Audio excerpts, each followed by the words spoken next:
So let me talk a little bit about what's going on underneath this person. Not meaning Trump, but meaning a narcissist. A narcissistic person. Let's say somebody who's squarely in the middle of the spectrum, who has at least 5 of these traits, tends to believe in his or her own superiority, and really doesn't have much empathy for anyone else.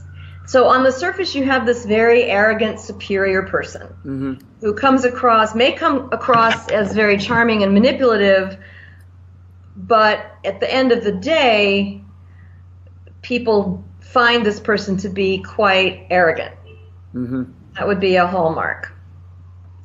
And the more outwardly successful the narcissistic personality is, the harder it is to detect it right away, because you might say that some of their overt self-appraisal corresponds with the greatness of their success. But even in that instance, what's going on underneath this is that this is a person who actually, a lot of times people describe this as having a hole inside that can never be filled. And it's like it's an insatiable need to be admired, given attention, told you're special, told that you really have these outstanding traits.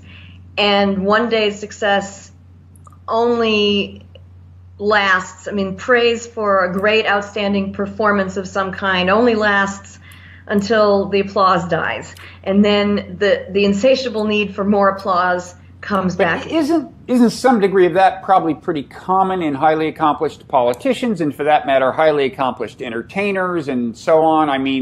These super high achievers in these realms where there is public acclamation, they need a lot of it, and the thrill subsides pretty quickly, I would think. Sure, but for anything to really rise to the level of diagnosis, you have to think in terms of is there impairment in your education, occupation, or relationships? And with these folks, you almost always see impairment in relationships. Intimate relationships. They may, depending on the context in which they work. So if they're in a particularly kind of Darwinian dog-eat-dog context where empathy isn't necessarily valued by the corporate culture, they are people who can kind of climb up the ladder by stomping on other people's hands. And they still rise to some observable level of achievement in terms of money, success, public status, and that sort of thing. But often their personal lives are still a wreck because they really can't engage in an empathic, mutual relationship with another person.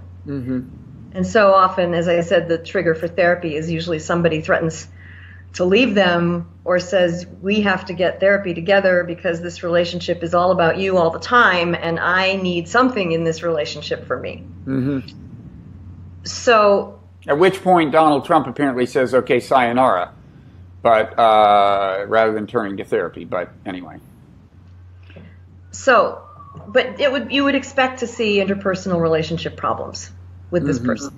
So if you're talking about a person who has kind of a normal, maybe just a little extra but healthy narcissism that lets them be boldly pursuing achievement, that would be modulated enough so that in their personal relationships they are able to actually maintain a genuine love relationship with their family members or with a partner.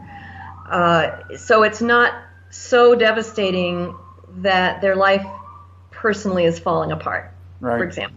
I think I've heard about Trump that he was actually a somewhat remote father until his kids reached the age when they could become part of the enterprise. I forget exactly how I saw it put. I think at the Republican convention, I don't think he hugged any family members. He definitely kissed his wife European style, once on each cheek. I don't think he hugged her. I don't think he hugged his daughter. Not that we can read too much into this, I suppose. But anyway. Right. But also in terms of the interpersonal relationships, you would think that this is a person who kind of sucks all the air out of the family, that the whole family is there kind of to continue to admire and prop up this person's support. Mm-hmm. And often also with narcissistic personality, you also have some extremely compulsive, or what we might call addictive, behaviors that are often disavowed.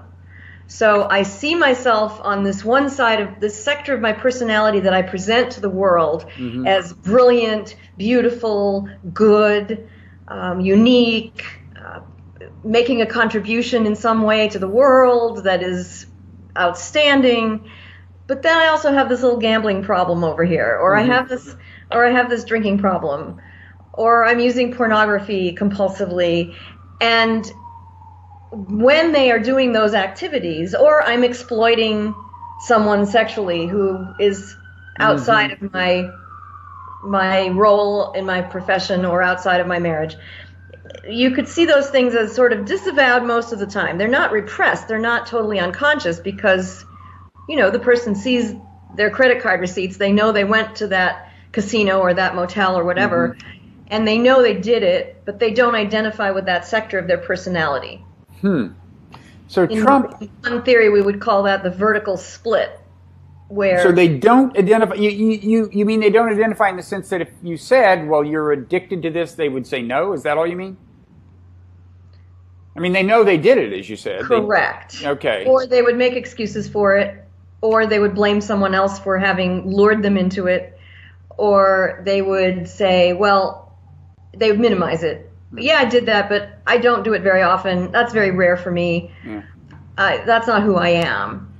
He seems to acknowledge addictive tendencies because he chooses not to drink at all. Of course, his brother had real problems and died young, I think, as an alcoholic.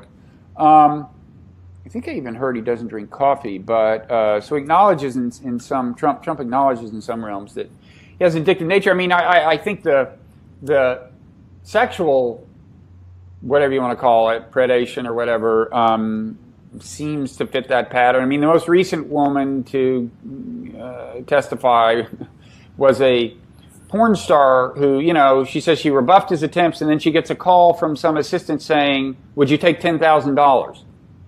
And it's like, Donald, let it go. It's like, not going to happen tonight. Okay.